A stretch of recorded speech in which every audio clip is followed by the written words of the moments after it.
Untuk mengulas kapasitas SDM kelapa sawit ini, kami telah terhubung dengan Ketua Umum DPP Asosiasi Sawitku Masa Depanku atau SAMADE, Tolen Ketaren. Selamat siang Pak Tolen, apa kabar? Selamat siang Ibu, kabar baik. Baik, Pak Tolen, kondisi SDM perkebunan kelapa sawit Indonesia masih sangat memprihatinkan. Apa yang ingin Anda sarankan kepada stakeholder sawit untuk mengatasinya? Eh, Gini ya, kalau kita cerita tentang stakeholder sawit adalah mereka memiliki segalanya. Mereka memiliki teknologi budaya mulai dari sektor hulu sampai akhir. Mereka memiliki SDM, mereka memiliki modal, bahkan mereka memiliki pasar. Nah, jadi kami di sini dari asosiasi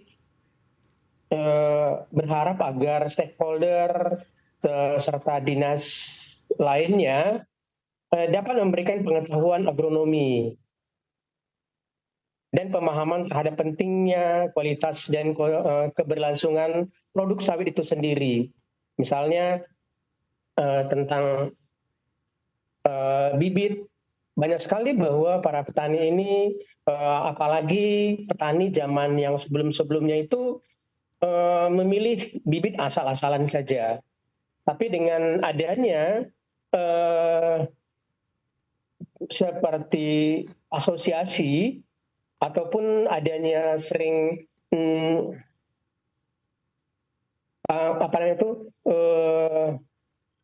himbauan dari pemerintah melalui dinas-dinas terkait, sehingga banyak petani-petani memang akhirnya seperti generasi kedua seperti kami sudah mulai memiliki pengetahuan tentang bibit kecambah yang bagus.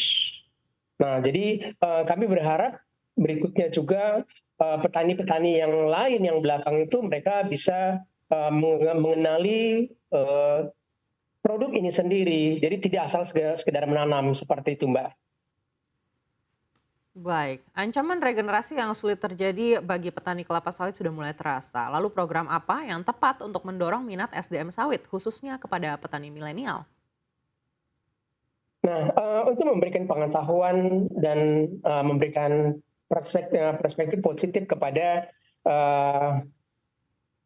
petani sawit, maka perlu kami kira perlu itu memberikan pelajaran ataupun bidang studi mulai dari SD, SMP sampai SMA bahkan ke masyarakat luas.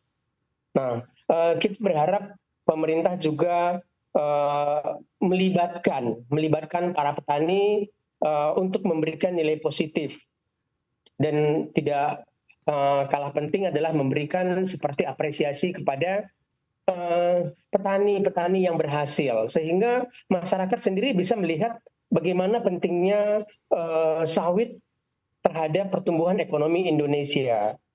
Nah, dan berikutnya juga kalau bisa kita lihat belakangan ini sering kita lihat aparat penegak hukum mulai mendekati kebun yang dibilang masalah di kawasan hutan. Nah, kami juga berharap agar mereka juga diarahkan, artinya bukan harus dihukum, nah seperti itu, sehingga orang melihat sawit adalah positif bagi bangsa Indonesia. Nah, gitu dia, Mbak.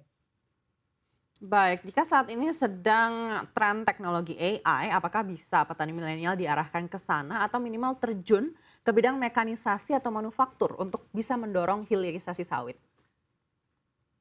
Saya kira itu memang harus wajib dilaksanakan ya, Mbak ya. Kenapa? Karena kalau kita lihat kan memang hampir semua, kalau kita lihat yang petani yang generasi kedua sudah memiliki gadget. Sehingga banyak sekali sekarang kalau kita lihat para petani itu bisa mencari di mana sih harga yang lebih mahal. Nah, karena banyak juga petani yang tidak langsung menjual ke PKS.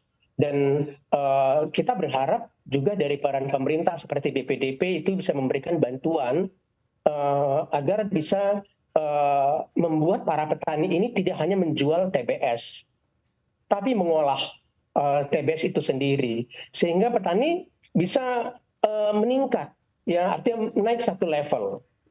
Ya, dengan perkembangan teknologi sekarang, saya kira eh, para petani ataupun anak-anak petani dengan bantuan BPDP bisa memberikan seperti bukan cuma pelatihan ya, tapi bisa memberikan beasiswa ya kepada anak-anak petani atau bahkan kepada seluruh masyarakat Indonesia yang tertarik dengan sawit ini sendiri seperti itu. Karena kita berbicara tentang sawit adalah kita berbicara tentang kehidupan.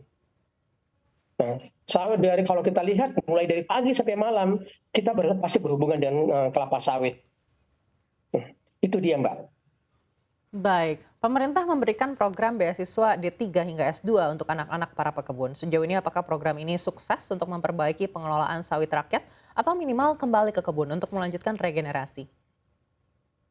Ya, kalau kita lihat memang kita apresiasi ya kepada pemerintah dengan sekarang ini banyak sekali beasiswa kepada mahasiswa D3 sampai S2. Saya kira ini sangat baik ya. Saya sangat baik karena banyak di antara mereka memang walau tidak kembali ke kebunnya, ke kebun orang tuanya terutama ya, ke kebun orang tuanya, tapi paling tidak mereka sudah bisa mengerti, mengenal sawit ini bahwa sawit adalah baik.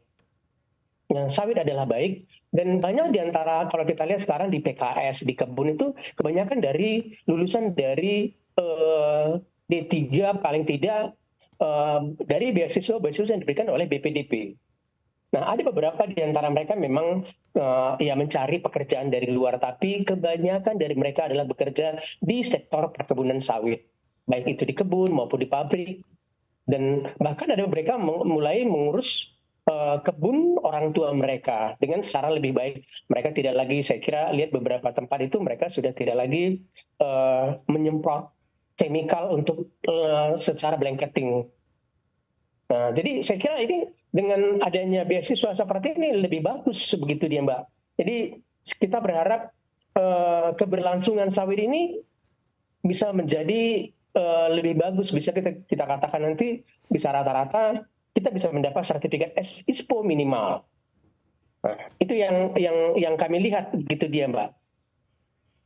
Lalu seperti apa gambaran kapasitas SDM kelapa sawit di tiap daerah? Apakah pengetahuan dan kapasitas sudah merata atau masih ada ketimpangan?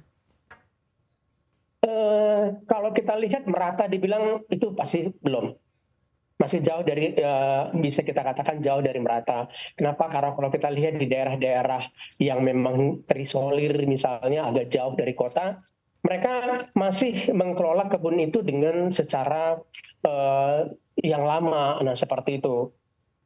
Nah, jadi kita memang berharap dari pemerintah agar sering memberikan pelatihan, ya pelatihan baik melalui dinas ataupun melalui asosiasi-asosiasi yang banyak di Indonesia. Jadi mereka bisa langsung jauh ke pedalaman yang tidak bisa dijangkau oleh misalnya pemerintah setempat.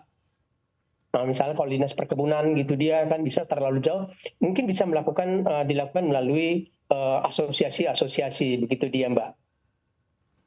Lalu apa harapan Anda agar SDM perkebunan kelapa sawit meningkat yang ada akhirnya dapat mendukung terwujudnya sawit berkelanjutan?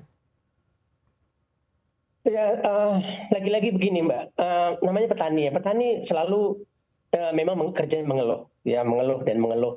Artinya mereka selalu meminta dari kami sendiri ya, dari kami asosiasi sendiri, kita berharap pemerintah itu memperhatikan sektor kelapa sawit, khususnya sumber daya SDM. Nah, SDM maka lebih banyaklah itu pelatihan, ya pelatihan, kemudian lebih banyak itu beasiswa kepada artinya kepada mahasiswa, walaupun itu tidak menjadi sekarang kan aturannya dibuat adalah harus anak petani sawit. Saya kira diberikan kepada masyarakat luas gitu dia supaya bukan hanya sekedar petani tapi masyarakat luas seperti Pulau Jawa mereka benar-benar bisa mengenal sawit. Nah, bisa mereka terjun langsung walaupun tidak berkebun sawit di Jawa tapi mereka bisa datang ke Sumatera, ke Kalimantan dan sebagainya. Nah, itu yang harapan kami, Mbak. Baik. Sekali lagi terima kasih Ketua Umum DPP Asosiasi Sawitku Masa Depanku atau Samade Tolan Ketaran telah bersama kami hari ini. Sukses selalu untuk Anda. Ya, terima kasih, Mbak.